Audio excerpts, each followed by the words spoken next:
નમસ્કાર, real power ન્યૂઝમાં આપનું હાર્દિક સ્વાગત છે। સમાચાર મળી રહ્યા છે પાદરાથી। પાદરા જંબુસર ફોરલેન રોડની ચાલતી કામગીરીનું પાદરાના ધારાસભ્ય ચૈતન્યસિંહ ઝાલાએ નિરીક્ષણ કર્યું। પાદરા વિધાનસભા મત વિસ્તારનો પ્રાણ પ્રશ્ન પાદરા જંબુસર ફોરલેન રોડનું પાદરાના ધારાસભ્ય ચૈતન્યસિંહ ઝાલાએ 1 માર્ચના રોજ ભૂમિપૂજન કર્યું હતું અને પાદરા જંબુસર રોડની કામગીરી પૂર ઝડપે શરૂ કરી દેવામાં આવી હતી।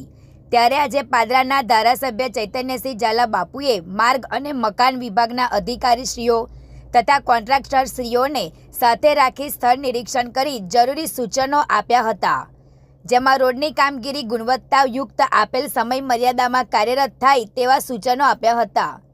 જોકે પાદરા જંબુસર રોડ પર વારંવાર અકસ્માતોના બનાવો બન્યા હતા અને પાદરા જંબુસર રોડ બનાવવાની માંગ ઉઠી હતી। ત્યારે પાદરા જંબુસર રોડની કામગીરી પૂર ઝડપે ચાલી રહી છે, જેનું સ્થળ નિરીક્ષણ કરવા આજે ધારાસભ્ય ચૈતન્યસિંહ ઝાલા પહોંચ્યા હતા।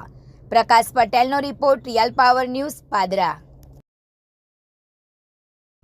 Padra Jambusar four lane road કે જે રોડની ખૂબ જ જરૂરિયાત પાદરા તાલુકા વિસ્તારના નાગરિકોને હતી, જે કામની શરૂઆત ભૂમિપૂજન થયું ને એ જ દિવસથી Padra Jambusar four lane road બનાવવાની શરૂઆત કરી દેવામાં આવી હતી।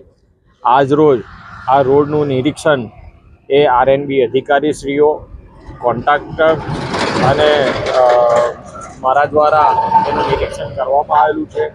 રોડ એ સમયસર બનીને તૈયાર થઈ જાય અને પાદરા વિધાનસભાના નાગરિકોને તેની ભેટ મળે તે માટે આરએનબી અધિકારીશ્રીઓ, કોન્ટ્રાક્ટર શ્રી સતત તેની પર કામગીરી પર નજર રાખી રહ્યા છે। તેનું નિરીક્ષણ કરવા માટે આજે હું આવેલો છું અને કામગીરી ખૂબ જ સારી ચાલી રહી છે। સમયસર કામગીરી પૂર્ણ કરી દેવામાં આવશે એની પણ આજરોજ તેઓએ ખાતરી આપી છે અને ખૂબ જ સારું એવું ગુણવત્તા ભર્યું કામ એ Padra Jambusar four lane road માટે કરવામાં આવે છે અને આ રોડ બનવાથી પાદરા વિધાનસભાના નાગરિકોને ખૂબ જ સુલભતા રહેશે અને અકસ્માત રહિત માર્ગ પાદરા વિધાનસભાના નાગરિકોને ભેટ મળશે।